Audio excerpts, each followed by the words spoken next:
২০২৬-২৭ অর্থ বছরের বাজেট প্রণয়নে বৈশ্বিক ও অভ্যন্তরীণ অর্থনৈতিক চাপকে গুরুত্ব দিয়ে করের বোঝা সহনীয় রাখার নির্দেশনা দিয়েছেন প্রধানমন্ত্রী তারেক রহমান। তবে একই সঙ্গে করজাল আরও বিস্তৃত করে প্রাতিষ্ঠানিক ও অপ্রাতিষ্ঠানিক উভয় খাতকে করের আওতায় আনার উপর জোর দিয়েছেন তিনি। বিশেষ করে ঢাকা সহ সারা দেশের ছোট ছোট ব্যবসায়ী, চার্জার চালিত অটোরিকশা এবং মোটরসাইকেল মালিকদেরকেও ধীরে ধীরে ন্যূনতম কর ব্যবস্থার আওতায় আনার পরিকল্পনা করা হচ্ছে। বুধবার ও বৃহস্পতিবার টানা 2 দিন প্রধানমন্ত্রীর সঙ্গে রুদ্ধদ্বার বৈঠকে অংশ নেন অর্থমন্ত্রী, এনবিআর চেয়ারম্যান, বাংলাদেশ ব্যাংকের গভর্নর, অর্থ সচিব, ইআরডি সচিব এবং পরিকল্পনা সচিব সহ সংশ্লিষ্ট কর্মকর্তারা। বৈঠকে দেশের সামষ্টিক অর্থনৈতিক পরিস্থিতি, রাজস্ব আদায়ের চিত্র, মূল্যস্ফীতি, ডলারের বাজার, জ্বালানি সংকট এবং বৈশ্বিক অর্থনৈতিক চাপ নিয়ে বিস্তারিত আলোচনা হয়। এরপর প্রধানমন্ত্রী সামগ্রিক পরিস্থিতি বিবেচনায় কয়েকটি গুরুত্বপূর্ণ দিক নির্দেশনা দেন। সরকারের লক্ষ্য হচ্ছে একদিকে রাজস্ব আয় বাড়ানো, অন্যদিকে সাধারণ মানুষের উপর অতিরিক্ত চাপ না বাড়ানো। তাই প্রধানমন্ত্রী স্পষ্টভাবে বলেছেন, কর্মজীবী মানুষ, নিম্ন আয়ের পরিবার এবং সাধারণ জনগণের জীবনযাত্রা যেন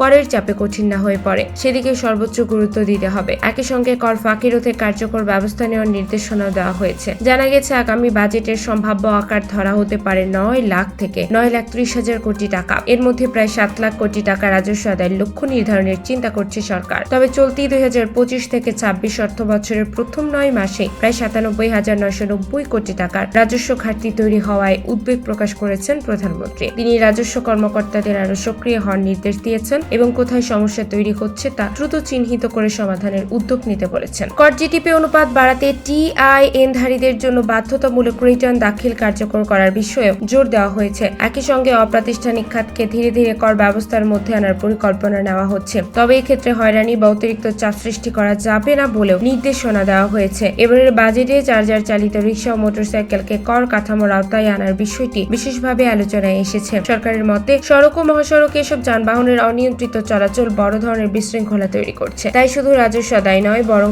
এই খাতে শৃঙ্খলা ফিরিয়ে আনতেও কর ব্যবস্থাকে ব্যবহার করতে চায় সরকার। সিএনজি চালিত অটোরিকশা, প্রাইভেট কার, বাস, ট্রাকের মতো মোটরসাইকেল ও ব্যাটারি চালিত অটোরিকশাকেও নিবন্ধন ও কর কাঠামোর আওতায় আনার চিন্তা করা হচ্ছে। অন্যদিকে মূল্যস্ফীতি এবং জীবনযাত্রার ব্যয় বিবেচনায় করমুক্ত আয়সীমা কিছুটা বাড়ানো যায় কিনা সেটিও খতিয়ে দেখতে বলা হয়েছে। ব্যবসা বাণিজ্যে গতি ফেরাতে কর্পোরেটের কর হার অপরিবর্তিত রাখার পরিকল্পনা রয়েছে। তবে জনস্বাস্থ্যের বিষয়টি গুরুত্ব দিয়ে তামাকজাত পণ্যের উপর কর বাড়ানোর সুপারিশ করা হয়েছে। ধনীদের উপর করের চাপ আবারও বাড়ানোর পরিকল্পনা রয়েছে সরকারের। বর্তমানে 4 কোটি টাকা পর্যন্ত নিট সম্পদের উপর সারচার্জ শূন্য থাকলেও এর বেশি সম্পদের ক্ষেত্রে ধাপে ধাপে সারচার্জ আরোপ করা হয়। নতুন বাজেটের বাজার মূল্যের ভিত্তিতে 4 কোটির বেশি সম্পদের উপর আলাদা সম্পদ কর চালুর চিন্তা করা হচ্ছে। প্রস্তাব অনুযায়ী 4 থেকে 10 কোটি টাকার সম্পদের ক্ষেত্রে 0.50% 10 থেকে 20 কোটির ক্ষেত্রে 1%, 20 থেকে 50 কোটির ক্ষেত্রে 1.5% এবং 50 কোটির বেশি সম্পদের ক্ষেত্রে 2% পর্যন্ত সম্পদ কর নির্ধারণ করা হতে পারে। তবে এই কর কোনোভাবেই একজন করদাতার মোট প্রদেয় করের চেয়ে বেশি হবে না।